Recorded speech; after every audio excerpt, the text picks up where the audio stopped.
বন্ধুরা, dry yeast, baking powder, baking soda, Eno, ডিম ছাড়াই এত সুন্দর দোকানের মতো নরম তুলতুলে স্পঞ্জি জালিদার বার্গার বান বা মিষ্টি পাউরুটি তৈরি করা যায়। ভিডিওটা না দেখলে আপনারা বিশ্বাসই করতে পারবেন না। ঘরে থাকা সামান্য উপকরণে গ্যাসের চুলায় খুব সহজেই টাটকা ফ্রেশ পাউরুটি বানিয়ে নিতে পারবেন। একবার এভাবে বানালে এরপর দোকান থেকে পাউরুটি কেনার কথা ভাবতেই পারবেন না। সম্পূর্ণ ভিডিওটা দেখার অনুরোধ রইল। রেসিপিটা ভালো লাগলে লাইক, শেয়ার, কমেন্ট করতে ভুলবেন না। আর চ্যানেলটা সাবস্ক্রাইব করে অবশ্যই আমার পাশে থাকার অনুরোধ রইল। দেখে নেওয়া যাক আমার আজকের রেসিপিটা। নমস্কার বন্ধুরা, আমি পাপড়ি পদ্মাবতী ফুড ক্রিয়েশনে আপনাদের সবাইকে স্বাগত। পাউরুটি তৈরির জন্য প্রথমেই আমি একদম ঘরোয়াভাবে খুব সহজেই ইস্ট তৈরি করে নেব। তার জন্য এখানে আমি একটা বাটির মধ্যে নিয়ে নিলাম হাফ কাপ হালকা গরম জল। আর এরপর আমি এখানে দিয়ে দিচ্ছি 2 চামচ চিনি। আর এরপর একটা চামচ দিয়ে খুব ভালো করে চিনিটা আমি জলের সাথে মিশিয়ে নেব, যাতে চিনির কোনো রকম দানা দানা না হয়ে থাকে। আর বন্ধুরা, এভাবে আপনারা একবার অবশ্যই ট্রাই করে দেখবেন। আর এভাবে যদি আপনারা ইস্ট তৈরি করেন তাহলে কিন্তু বাইরে দোকান থেকে কিন্তু ইস্ট কেনার একদমই প্রয়োজন পড়বে না। আর এরপরে আমি দিয়ে দিলাম 2 চামচ ময়দা। আর ময়দাটা দেওয়ার পরও খুব ভালো করে মিশিয়ে নিতে হবে, যাতে কোনো রকম দলা দলা ভাব না হয়ে থাকে। এভাবে দেখুন আমি চামচ দিয়ে খুব ভালো করে মিশিয়ে নিচ্ছি। আর এভাবে মিশিয়ে নেওয়ার পর আমি আরও 2 চামচ ময়দা এখানে ইউজ করলাম। টোটাল হাফ কাপ জলের জন্য আমি 4 চামচ ময়দা ইউজ করলাম।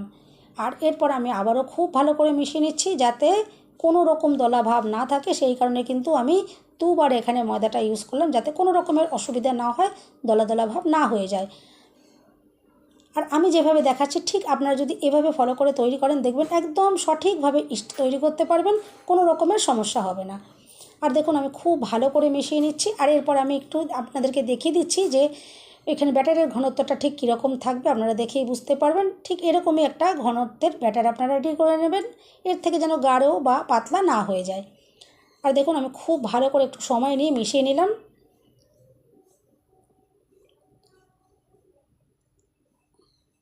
ঠিক এরকমই ঘনত্বের একটা ব্যাটার রেডি করে নিতে হবে।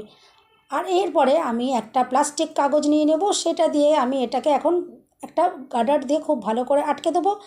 আর গার্ডার দিয়ে আটকে দেওয়ার পরে অতি অবশ্যই কিন্তু মনে করে এখানে এভাবে 4-5টা ছিদ্র আপনারা অতি অবশ্যই করে দেবেন, নাহলে কিন্তু ইস্ট কোনো রকমই তৈরি হয়ে যাবে না, এটা কিন্তু পচে যাবে। আর সেটাতে কিন্তু কোনো রকমের আপনারা রুটি তৈরি করতে পারবেন না। আমি কিন্তু 100% গ্যারান্টি দিয়ে বলতে পারি, অবশ্যই কিন্তু এখানে 4-5টা ছিদ্র অতি অবশ্যই করে দেবেন। আর এরপর আমি একটা চাপা দিয়ে রেখে দিলাম। এটা 12 থেকে 13 ঘন্টা রেখে দিলে কিন্তু সুন্দরভাবে ইস্ট তৈরি হয়ে যাবে। আমি এখানে 13 ঘন্টা রেখে দিয়েছিলাম। আর 13 ঘন্টা পর আমি আপনাদেরকে দেখাচ্ছি যে কত সুন্দরভাবে ইস্টটা তৈরি হয়েছে। আর আপনারা দেখে বুঝতেই পারছেন কত ওপরে বাবলস তৈরি হয়েছে। এভাবে যদি তৈরি হয় তাহলেই কিন্তু বুঝবেন যে ইস্ট একদম সঠিকভাবে রেডি হয়েছে। আপনারা কিন্তু দেখে বুঝতেই পারছেন এখানে কি সুন্দর বাবলসগুলো তৈরি হয়েছে। এইভাবে ইস্ট একদম সঠিকভাবে রেডি হয়ে গেছে। আর এই ইস্ট দিয়ে যদি আপনারা পাউরুটি তৈরি করেন, দেখবেন সঠিকভাবে পাউরুটি রেডি করতে পারবেন, একদম দোকানের মতো পাউরুটি তৈরি হবে। আর এরপরে আমি এখানে নিয়ে নেবো যে ইস্ট আমি তৈরি করলাম, সেটা প্রতি 1 কাপ ময়দার জন্য ওই কাপেরই 4 ভাগের 1 ভাগ ইস্ট দিতে হবে। আমি এখানে দেখুন 3 কাপ যেহেতু ময়দা ইউজ করব, আমি সেই জন্য এখানে দেখুন 3 বারে আমি ইস্ট এভাবে মেপে নিলাম। আপনারা কিন্তু অতি অবশ্যই এভাবে মেপে নিয়ে করবেন। এরপর দেখুন আমি 3 কাপ ময়দা এখানে দিয়ে দিচ্ছি।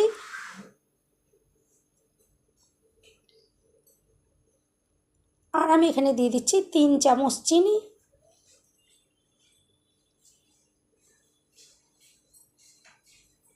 আর দিয়ে দিচ্ছি স্বাদ মতো নুন। আর দিয়ে দিলাম 2 চামচ গুঁড়ো দুধ। আপনারা কিন্তু চাইলে গুঁড়ো দুধের পরিমাণটা একটু বাড়িয়েও দিতে পারেন, কোনো অসুবিধা নেই, তাতে কিন্তু টেস্ট আরও বেশি ভালো হবে।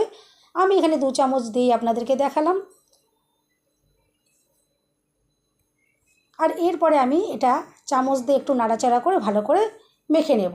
প্রথম অবস্থায় কিন্তু হাত দিয়ে মেখে নেবার কোনো রকম দরকার পড়বে না, একটা চামচ দিয়ে মেখে নিলেই হবে। আমি এভাবে একটা চামচ দিয়ে মেখে নেব।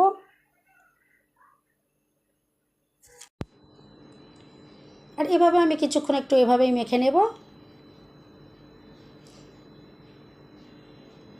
আর এরপরে আমি হাত দিয়ে মেখে নেব। আমি চামচটা এখান থেকে বাদ দিয়ে দিচ্ছি। আর তার আগে আমি এখানে দিয়ে দেব 3 চামচ সাদা তেল। আপনারা চাইলে কিন্তু এখানে বাটার দিতে পারেন বা ঘিও ইউজ করতে পারেন। আমি সবার সুবিধার জন্য, যাতে সবাই করতে পারে, কারণ সাদা তেল আমাদের সবসময় সবার ঘরেতেই থাকে। আমি সবার সুবিধার জন্য আমি এখানে সাদা তেল দিয়ে দেখাচ্ছি। 3 চামচ সাদা তেল দিয়ে আমি এরপর ভালো করে মেখে নেব। আর এখানে আমি হালকা গরম জল ইউজ করছি। অতি অবশ্যই কিন্তু হালকা গরম জল দিয়ে কিন্তু ময়দাটাকে মেখে নিতে হবে।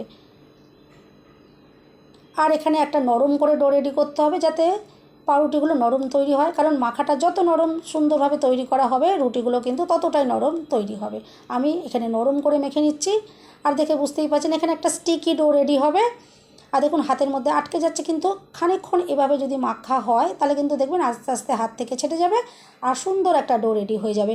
আর তারপরেও যদি হাতে একটু আটকে আটকে আসে, একটু মাঝে মাঝে একটু হাতে একটু সাদা তেল দিয়ে মেখে নিলে পরে কিন্তু হাতের মধ্যে কিন্তু একদমই আটকাবে না। এভাবে দেখুন আস্তে আস্তে আমি ময়দাটা মেখে নিয়েছি। আর ডোটা দেখে আপনারা বুঝতেই পারছেন আমি কতটা নরম করে এখানে রেডি করেছি। এরপরে রেডি করা ডোটা আমি একটু হাতে করে এভাবে একটু গোল শেপ করে তৈরি করে নিচ্ছি। এভাবে দেখুন সুন্দর আস্তে আস্তে একটা গোলের মতো রেডি হয়ে যাচ্ছে। আর আমি একটা আলাদা বাটি নিয়ে নিয়েছি, তাতে একটু এভাবে সাদা তেল একটু বুলিয়ে দিলাম। আর ডোয়ের ওপরেও একটু তেল আমি একটুখানি এভাবে লাগিয়ে দিলাম। আর ডোটা সঠিকভাবে রেডি হয়েছে কিনা প্রথমেই কিন্তু আপনারা এই সময়তেই কিন্তু বুঝতে পারবেন। তার জন্য একটু যদি আঙুল দিয়ে এভাবে চাপ দেন, দেখবেন বাউন্স হয়ে এটা ওপরে উঠে আসছে। দেখে আপনারা বুঝতেই পারছেন এটা বাউন্স হয়ে ওপরে উঠে আসছে, তার মানে ডোটা একদম সঠিকভাবে মাখা হয়ে গেছে। এরপর আমি একটা প্লাস্টিক দিয়ে এভাবে আটকে রেখে দেবো 2 ঘন্টার জন্য। আর অতি অবশ্যই কিন্তু এখানে কিন্তু আর কোনো মতেই প্লাস্টিকটা কোনো মতেই ছিদ্র করবেন না। আমি 2 ঘন্টা পর আপনাদেরকে দেখাচ্ছি। যেহেতু এটা প্রাকৃতিকভাবে তৈরি হচ্ছে সেই জন্য কিন্তু টাইমটা বেশি লাগলো, নাহলে কিন্তু যদি দোকানের কেনা ইস্ট দিয়ে করতেন 1 ঘন্টাতেই হয়ে যেত। আর দেখে বুঝতেই পাচ্ছেন ঘরের তৈরি করা ইস্ট দিয়ে যে এত সুন্দর ফ্লাপি হয়ে উঠেছে, কতটা এটা ফুলে গেছিলো আপনারা দেখে বুঝতেই পাচ্ছেন কত সুন্দরভাবে ডোটা রেডি হয়েছে। আর এরপর কিন্তু আর মেখে নেওয়ার কোনো রকম প্রয়োজন পড়বে না। আমি কিন্তু এরপর আর এটাকে মাখবো না। একটা বোর্ড নিয়ে নিয়েছি, তাতে আমি হালকা একটু গুঁড়ো ময়দা ছড়িয়ে এটা একটু আলতো হাতে আমি এভাবে দেখুন একটু গোল শেপ করে রেডি করে নিচ্ছি। কোনো মতেই কিন্তু এই সময়তে আর আপনারা এটাকে আর চাপ দিয়ে দিয়ে মাখবেন না, তাহলে কিন্তু পাউরুটিগুলো সুন্দর তৈরি হবে না। আমি একটু হালকা হাতে মেখে নিলাম। আর আবারও দেখুন একটু আমি এভাবে গোল করে রেডি করে নিচ্ছি। আর এরপর আমি একটা ছুরি নিয়ে নিয়েছি, আর ছুরি দিয়ে একটু টুকরো করে আমি কেটে নেবো। আপনারা যতগুলো পাউরুটি তৈরি করতে চাইবেন ঠিক ততগুলো পিস করে কেটে নেবেন। আমি এখানে যেহেতু 5টা পাউরুটি তৈরি করব, আমি এখানে 5টা টুকরো করে কেটে নিচ্ছি। আর কাটার সময় ছুরিতে যদি আটকে যায় তাহলে কিন্তু ছুরির গায়ে অবশ্যই একটুখানি ময়দা আপনারা লাগিয়ে নিতে পারেন, তাহলে দেখবেন ছুরির গায়ে একদমই আটকাবে না। আর দেখুন কত সুন্দর একটা ফুলের মতো করে আমি কেটে নিলাম। দেখে বুঝতেই পারছেন কতটা সুন্দর দেখতে লাগছে। আর এরপর আমি এখানে নিয়ে নিয়েছি কয়েকটা বাটি। আর বাটিগুলোতে কিন্তু অতি অবশ্যই এভাবে তেল ব্রাশ করে দিতে হবে, তাহলে পাউরুটিগুলো যখন রেডি হয়ে যাবে এখান থেকে খুব সহজেই বার করে নিতে সুবিধা হবে। আর বন্ধুরা রেসিপিটা যদি ভালো লাগে অবশ্যই কিন্তু লাইক, শেয়ার, কমেন্ট ও সাবস্ক্রাইব করে পাশে থাকবেন। বেল বাটনটা ক্লিক করে রাখবেন, যাতে আমি যখনই নতুন ভিডিও আপলোড করব সঙ্গে সঙ্গে নোটিফিকেশান সবার আগে আপনি পেয়ে যাবেন। আর যে সকল বন্ধুরা ইতিমধ্যেই চ্যানেলটা সাবস্ক্রাইব করে রেখেছেন তাদের সবাইকে জানাই অসংখ্য অসংখ্য ধন্যবাদ। এভাবেই আমার পাশে থাকার জন্য, এভাবেই আমার পাশে থাকবেন। আর নতুন বন্ধুদের কাছে অনুরোধ, প্লিজ চ্যানেলটা সাবস্ক্রাইব করে আমার পাশে থাকবেন। এভাবে দেখুন আমি এক একটা করে লেচি নিয়ে এভাবে হাতের সাহায্যে একটু গোল করে নিচ্ছি। এভাবে যদি গোল করে নেওয়া হয় তাহলে কিন্তু রুটিগুলোর শেপ খুব সুন্দর তৈরি হবে। এভাবে দেখুন আমি একটু হাতের সাহায্যে গোল করে নিলাম আর বাটির ভেতরে এভাবে রেখে দিচ্ছি। এভাবে একটা রুটি দেখুন রেডি হয়ে গেল। আর এভাবেই আমি আরও একটা দেখিয়ে দেবো যাতে আপনাদের একটু বুঝতে সুবিধা। আর প্রথম অবস্থায় দেখুন এখন কতটা কম রয়েছে, আর যখন এটা আমি রেস্টে রেখে দেবো তখন দেখবেন একদম বাটি ভর্তি হয়ে ফুলে উঠবে। আর অবশ্যই কিন্তু যখন বাটি ভর্তি হয়ে ফুলে উঠবে তারপরেই কিন্তু বেক করতে হবে, নাহলে কিন্তু রুটিটা এরকমই ছোট অবস্থায় রয়ে যাবে, এরকম ফ্লাফি স্পঞ্জি রুটি আর তৈরি হবে না। সেই জন্যে এইভাবে রেডি করে নেওয়ার পর অতি অবশ্যই কিন্তু রেস্টে রেখে দিতে হবে। আপনারা যদি দোকানের কেনা ইস্ট দিয়ে তৈরি করেন তাহলে কিন্তু 30 মিনিট মতো রাখলেই কিন্তু এটা ফ্ল্যাপি হয়ে ওপরে উঠবে। যেহেতু এটা প্রাকৃতিকভাবে আমি ঘরোয়া উপায় ইস্ট তৈরি করেছি সেই জন্য আমি এখানে সময়টা বেশি লাগছে, আমি এখানে 1 ঘন্টা রেখে দিয়েছিলাম। আর 1 ঘন্টা পর আমি আপনাদেরকে দেখাচ্ছি। দেখুন কতটা সুন্দরভাবে এটা বড় বড় হয়ে গেছে, বাটি পুরো ভর্তি হয়ে গেছে। আর এরপরে যাতে বেক করার সময় সুন্দর যাতে কালার হয় তার জন্য আমি এখানে ডিমের কুসুম ইউজ করছি। আর যেহেতু আমি ময়দাটা মাখার সময় কোনো রকমের ডিম ইউজ করিনি, সেই জন্য যে সকল বন্ধুরা নিরামিষভাবে তৈরি করতে চাইবেন আপনারা কিন্তু অবশ্যই এখানে ডিম ইউজ করবেন না, তার বদলে আপনারা এখানে লিকুইড দুধ ইউজ করবেন। আমি এখানে ডিমের কুসুমটা দিয়েই আপনাদেরকে দেখালাম। আর ডিমের কুসুম এভাবে আমি প্রত্যেকটা রুটির ওপর এভাবে ব্রাশ করে দেব।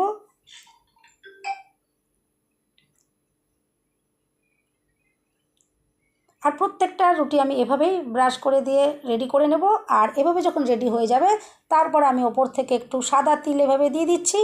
আর ঘরে যদি তিল না থাকে কোনো অসুবিধে নেই, এটা আমি একটু দেখার সৌন্দর্যের জন্য ইউজ করছি। আর যখন খাওয়ার সময় মুখে পড়লেও সুন্দর লাগে।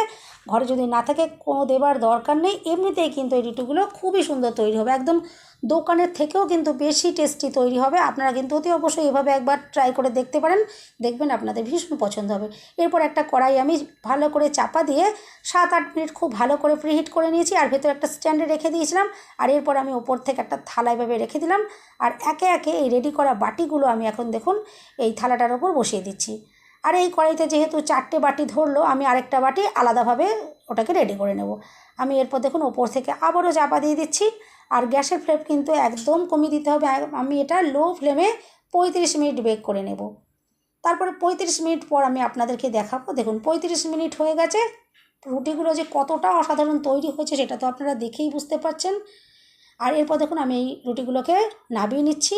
আর যখন ঠান্ডা হয়ে যাবে তারপরে আমি আপনাদেরকে দেখাবো যে কতটা সুন্দরভাবে, কতটা যে নরম তুলতুলে তৈরি হবে সেটা আপনারা দেখেই বুঝতে পারবেন।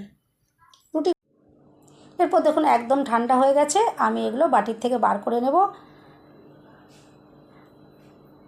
আমি একটা চামচের উল্টো সাইড দিয়ে এভাবে বার করে নিচ্ছি। আপনারা চাইলে ছুরি দিয়েও বার করে নিতে পারেন, কোনো অসুবিধা নেই। আর এভাবে একটুখানি কেটে দিলেই কিন্তু এটা খুব ইজিলি বেরিয়ে যাবে। এভাবে দেখুন আমি বার করে নিচ্ছি।